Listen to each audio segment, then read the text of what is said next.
এটি লালপুর নাটোরের green valley পার্কের প্রথম গেট। এই গেটে পার্কিংয়ের জন্য যে সমস্ত গাড়িগুলো আসে সেগুলো এখানে থামিয়ে পার্কিংয়ের টাকা নেওয়া হয়। শুধু দর্শক, এখন আমি দাঁড়িয়ে আছি নাটোরের লালপুরের গ্রিন ভ্যালি পার্কে। এই পার্কের সমস্ত কিছু আপনাদের এখন আমরা ঘুরে ফিরে দেখাবো। চলুন দেখতে থাকি নাটোরের লালপুর গ্রিন ভ্যালি পার্ক। শুধু ঘুরে ফিরে দেখানো হবে না, দেখানো হবে এবং জানানো হবে কিভাবে এই পার্কে আসলে আপনি স্পট ভাড়া নেবেন, কত টাকা খরচ হবে, কোন খাত থেকে কত টাকা আপনাকে চার্জ ধরা হবে, সব কিছুই দেখানো হবে, জানানো হবে এই ভিডিও টিউটোরিয়ালে। এটি হচ্ছে প্রবেশদ্বার আর বাম পাশে বাহিরের দ্বার, মানে দুটো গেট পাশাপাশি। প্রথমে ভিউটা এরকম, গেট দিয়ে ঢোকার পরেই আপনি এরকমের একটি দৃশ্য দেখতে পাবেন, ডাইনোসর এবং আরেকটি মূর্তি, যেটা শক্তিমানের মূর্তি বা এটা কি বলে, স্পাইডারম্যানের মূর্তি দেখা যাবে এবং দুই পাশে দুই দিকে রাস্তা চলে গেছে।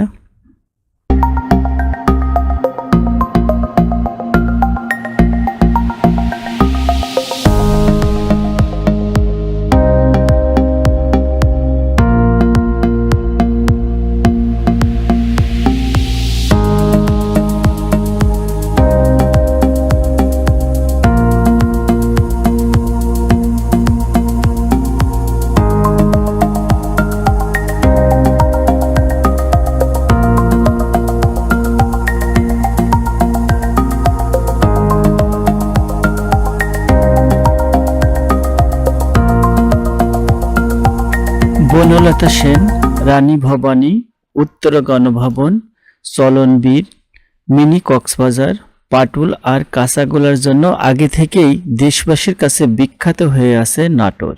এবার নাটোরকে আরও এক ধাপ রাঙিয়ে তুলতে দেশের বিপুল সংখ্যক বিনোদনপ্রেমী ও দর্শনার্থীর সুবিধার্থে নাটোরের লালপুরে তৈরি হয়েছে গ্রিন ভ্যালি পার্ক। পার্কটি বিনোদনের জন্য রয়েছে অনেকগুলো ইভেন্ট। একে একে সব ইভেন্টগুলোই আপনাদের দেখাবো। এই নাটোরের লালপুর গ্রিন ভ্যালি পার্ক মূলত ঈশ্বরদী থেকে 13 কিলোমিটার এবং রাজশাহীর বাঘা থেকে 20 কিলোমিটার দূরে অবস্থিত। আপনি যদি কোনো বাসে পিকনিক করতে এখানে আসেন তাহলে আপনার প্রবেশ মূল্য, অর্থাৎ বাসের প্রবেশ মূল্য ধরা হবে এখানে 300 টাকা, আর মোটরসাইকেল বা অন্য আসলে হয়তো 50 টাকা। আপনারা গেটে ঝুলিয়ে যে নোটিশ বোর্ডটা আছে সেখানে ইতিপূর্বে দেখেছেন। এই ভিডিও শেষের দিকে এই পার্কে যোগাযোগ করার জন্য যে নাম্বারগুলো আছে সেগুলো আপনাদের দেখাবো। চলুন একে একে আমরা দেখে ফেলি যে কি কি আছে বা পার্কে আপনাদের জন্য কি কি সুবিধা থাকবে, সবগুলোই দেখানো হবে বিস্তারিতভাবে।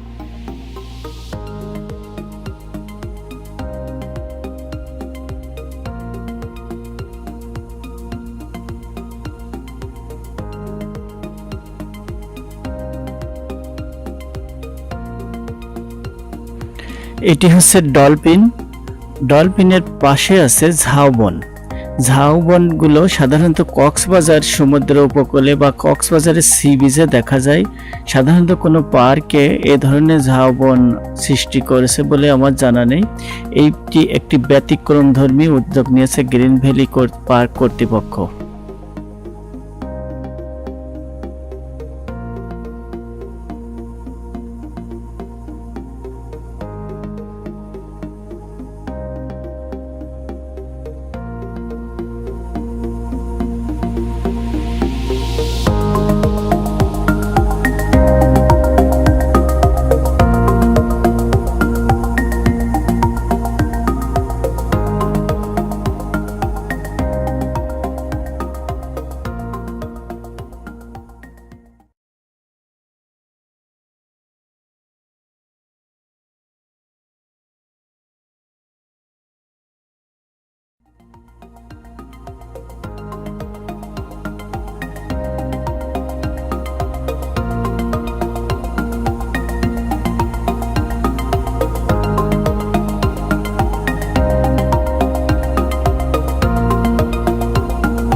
পার্কের লেকের এক পার থেকে আর এক পারে সংযোগ দিতে তৈরি হয়েছে এই সুদৃশ্য ব্রিজ।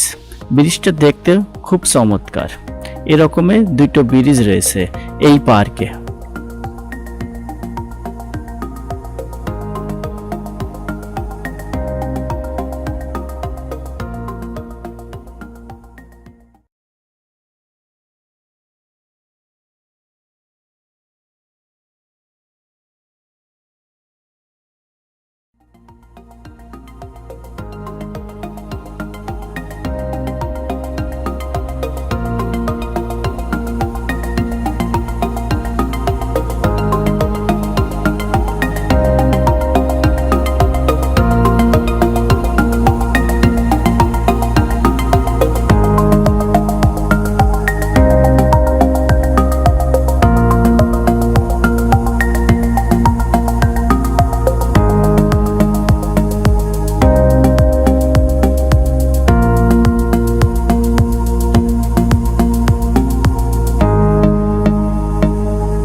এই গ্রিন ভ্যালি পার্কে নৌবিহারের জন্য রয়েছে দারুণ সুযোগ। দুই ধরনের বোট রয়েছে এখানে। এই হাঁসের মতো একটি বোট এবং আরেকটি বোট আছে স্পিড বোট। এই স্পিড বোটে চড়ে আপনি লেকটি ভ্রমণ করতে পারবেন অনায়াসে।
এটি হচ্ছে এই গ্রিন ভ্যালি পার্কের রান্নাঘর। যারা পিকনিক করতে আসে, স্পট ভাড়া নেয়, তাদের জন্য ব্যবস্থা রয়েছে এই রান্নাঘরের। সাধারণত দুই ধরনের স্পট ভাড়া নেওয়া যায় এখানে। এখানে যারা এই টিন শেডের যে ঘরগুলো আপনারা দেখছেন, এখানে যদি আপনি ভাড়া নেন তাহলে আপনার এই ঘর প্রতি ভাড়া পড়বে 5,000 টাকা। সেক্ষেত্রে এই রান্না করার এই জায়গাগুলো ফ্রি, সেক্ষেত্রে আপনি পানি এবং বিদ্যুৎ সুবিধা পাবেন এই 5,000 টাকার মধ্যে। আর অন্য একটি ব্যবস্থা রয়েছে, সেটা হচ্ছে মাটির উপর দিকে ছামিয়ানা টাঙিয়ে এক ধরনের শেড তৈরি করা আছে, সেইগুলো ভাড়া পড়বে 3,000 টাকা।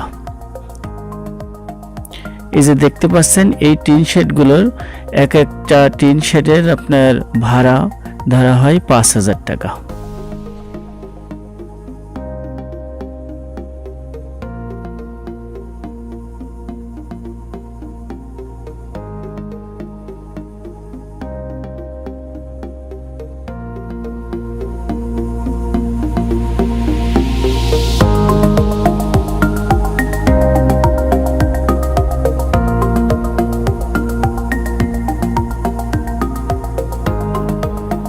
এটি 9D মুভির থিয়েটারের উপরের অংশে উপরে একটি স্পাইডারম্যানের মূর্তি, আর নিচ থেকে খুব সুন্দর করে সিঁড়ি তৈরি করা হয়েছে উপরে ওঠার জন্য।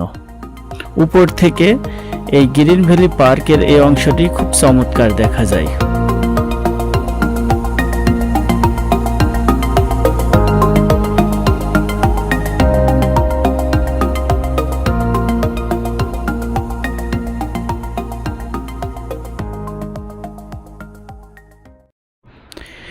এটি ড্রাগনের কার্যক্রম চলছে, এখনো কার্যক্রম শেষ হয়নি, এটা নির্মাণাধীন।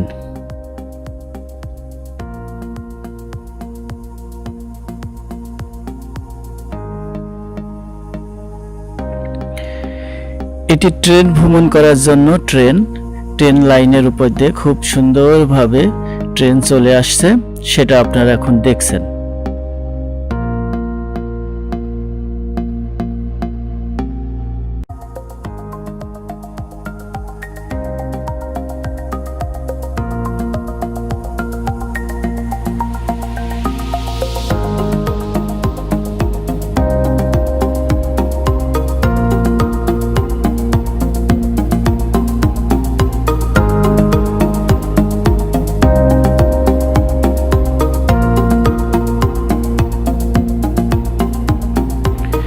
এটি গ্রিন ভ্যালি পার্কের ক্যাফেটেরিয়া।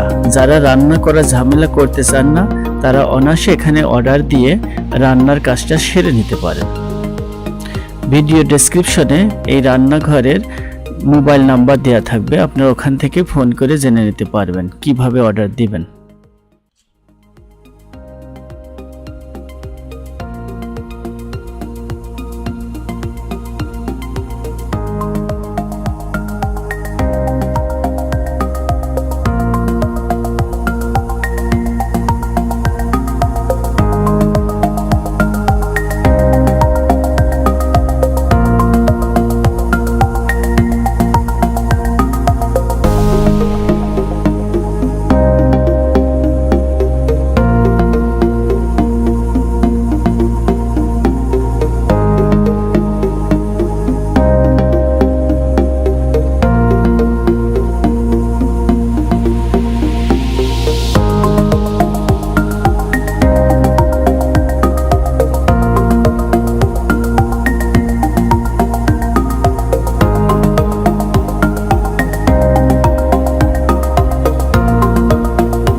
বান্দরবনের নীলাচলের আদলে তৈরি করা হয়েছে মাটি থেকে অনেকখানি উঁচুতে মাটি দিয়ে কৃত্রিম পাহাড়।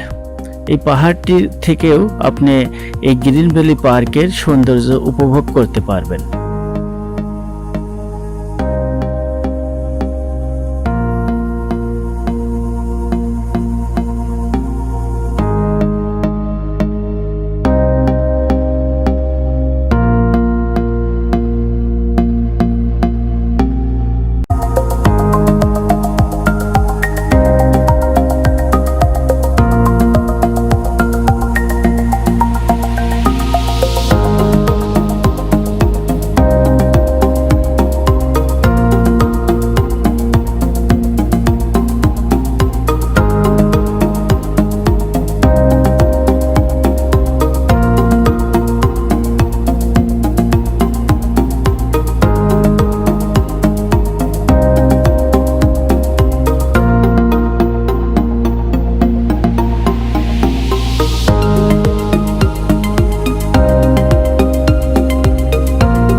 একটি 3 সিংহের মূর্তি সম্মিলিত একটি চত্বর। সিংহগুলো বসে আছে আর এটি ডাইনোসরের একটি মূর্তি। আর এখানে দেখতে পাচ্ছেন যেটি, এটা হচ্ছে মৎস্যকন্যা চত্বর। খুব চমৎকারভাবে তৈরি করা হয়েছে এই মৎস্যকন্যাটি। আর এখন যেটা দেখছেন, এটা গ্রাম বাংলার ঐতিহ্যকে ধরে রাখার জন্য একটি প্রয়াস চালানো হয়েছে। অনেকটা এরকম করে একটি গরু এবং একটি কি বলে কৃষক দাঁড়িয়ে আছে, আর একটা হচ্ছে কামারশালা। খুব সুন্দর করে তাদের কার্যক্রম করছে, তবে সবগুলো এটা মূর্তি।